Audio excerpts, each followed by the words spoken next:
Robert Brant, and I'm a commander in the Navy, retired. And the next day or so, they asked for volunteers to go to Thoi because they were getting shut up pretty bad down there. And the crew came to me and they're looking for volunteers. And if they didn't get any volunteers, they were going to send 3 boats. You know how it goes. And so the crew comes down in the morning down there. We always had a guy on the boat. And so I said to the crew, I said, you know, as long as night's here, we are never going ashore. You'll never go into Vung Tau again for a meal or anything like that. He's going to make life miserable. How would you guys like to go to Thoi? They're looking for someone to go. They said, hey, that sounds pretty good to us. You know, and they've been around for a while.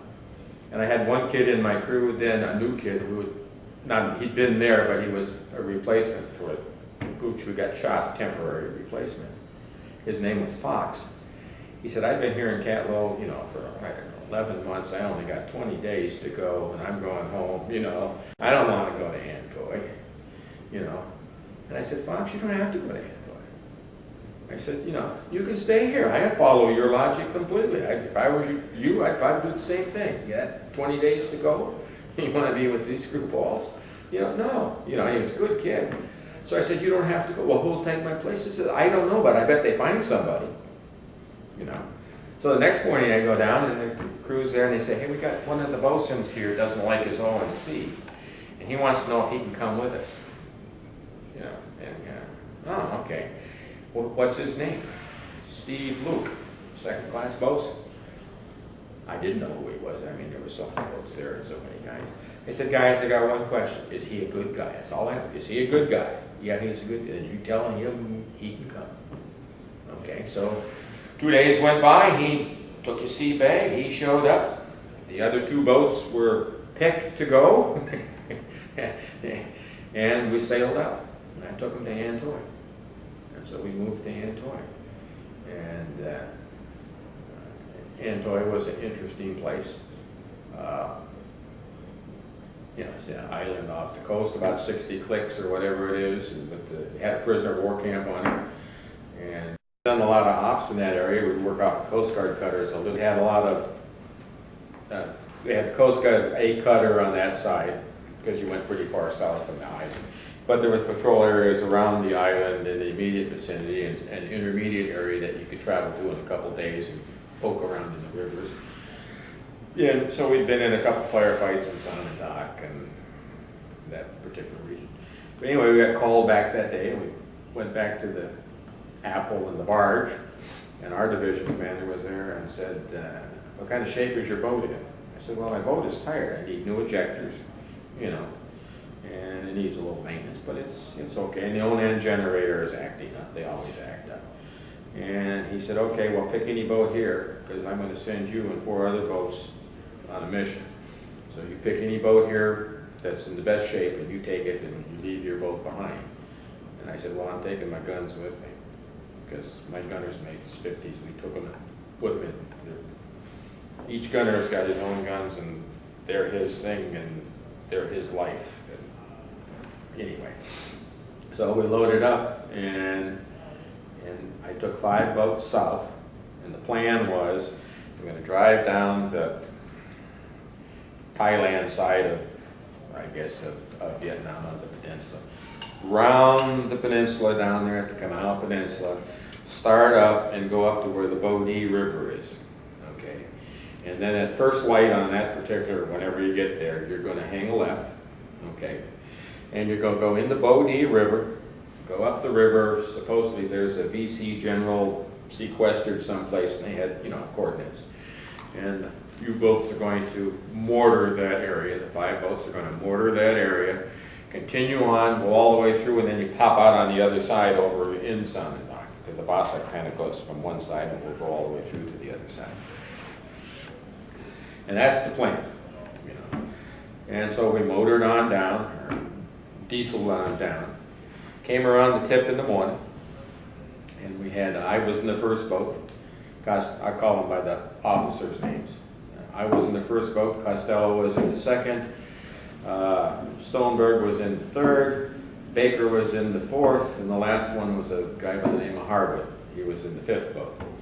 We came around, and supposedly, according to the attack plan, we would be met by 2 helo gunships coming down from out of Vung Tau, you know, and they would be off our bows as we went in. So we would have helo cover for this event. And before that, the LST was going to come in close enough with its 3-inch guns and throw a few rounds in there, and then we were going to go mortar this area and keep on going, come out the other end. Well, as we came around the tip of the peninsula, it was later than first light. Yeah. And here's 5 boats in a little line chugging along. And one of the things on my boat, I always had a Prick 25, which is the little portable UHF radio that you see the ground pounders on their back with the little whip antenna or whatever it is. Well, I had one with lots of batteries because I like to listen on that circuit myself. We had a UHF, but it was down in the corner, and I would just sit there and listen on that radio. Never talked on it. And as we were driving along, I heard these little voices on there, and they were the sing-song voices. Those kind of voices.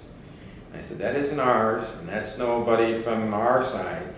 They're in there because they're talking. They're probably captured radios. I don't know, but they're talking. And it's not going to be a surprise. They know we're coming. I mean, here's 5 boats out here in the ocean going along a straight line, and you know. And anyway, so I called back to Thoi, to the command center, and said, you know, and then we got the word the helos had been diverted and wouldn't be there.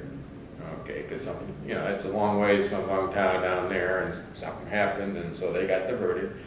And the LST didn't throw any rounds in there because they found the water was too shallow. I mean, you know, things happen. It's life. Okay, so we're coming. So I call back, and I say, you know, this is Abby November.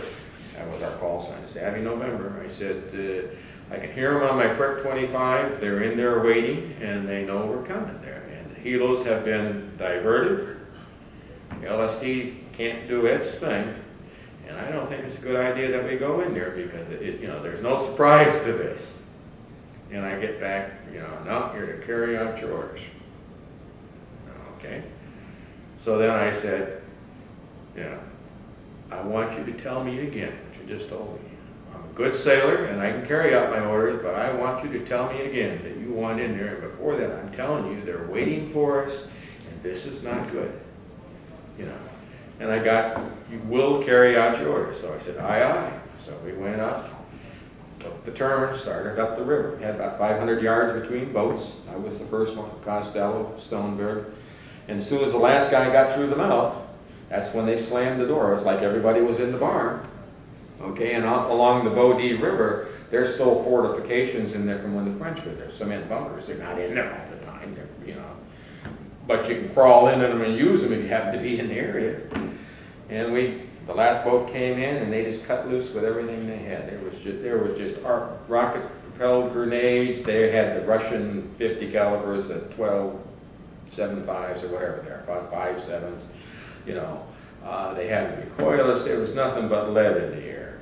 Okay, and so we, you know, increased our speed, and we were moving up the river, returning fire, and it was just everywhere.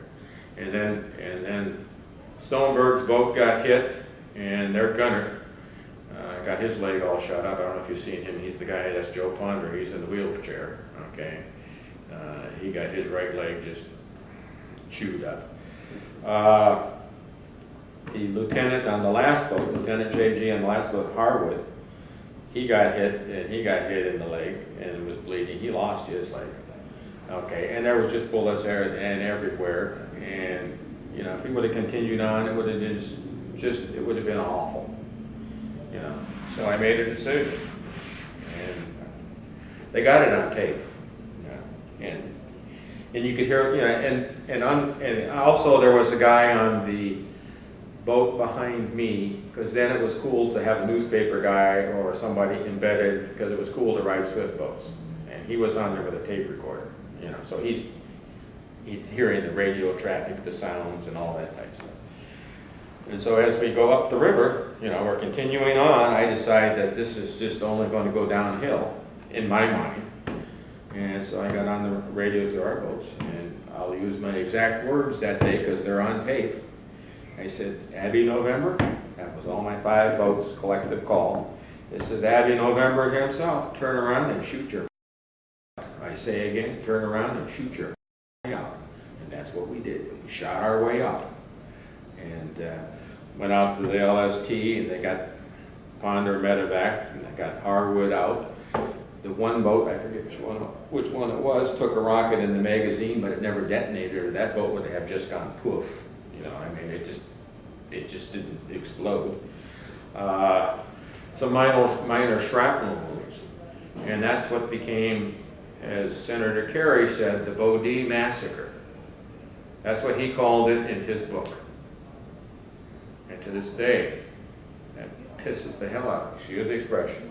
It was not a massacre. 2 guys got hit in the legs, there was shrapnel, but that wasn't a massacre, you know. And so we shot our way out, went back to Thoi because, you know, windows were gone, you know, and that was the big operation. And on the way out, the boat behind me coming in, Costello, he got his engine shot out. Okay, so he only had 1 engine. So when we came out, we were in reverse order. When we went in, I was first. When we came out, I was last. So Costello was in front of me. And so when I came around the corner like this and could see the mouth of the river, the other boats had cleared. He's limping along on 1 engine and shooting like hell. I mean, and we're still shooting. And my kids had made little figure 8s so that when we tied up to the pier or we tied up to somebody, you could just loop 1 around your cleat and 1 around theirs, and it was kind of like an instant tie. Not the scariest thing in the world. We pulled alongside of him, just threw our little figure 8s around his cleats on his port side. And he was in the door of his cabin, and I said, Terry, you take that bank, I'll take that bank, but we're going out together. Excuse me, that's, you know. And that's how we came out. And I seized for months because I told them they were waiting. But I get, you know, that's war. You know, it passes on. So that was 24 November, Happy Thanksgiving, 1960.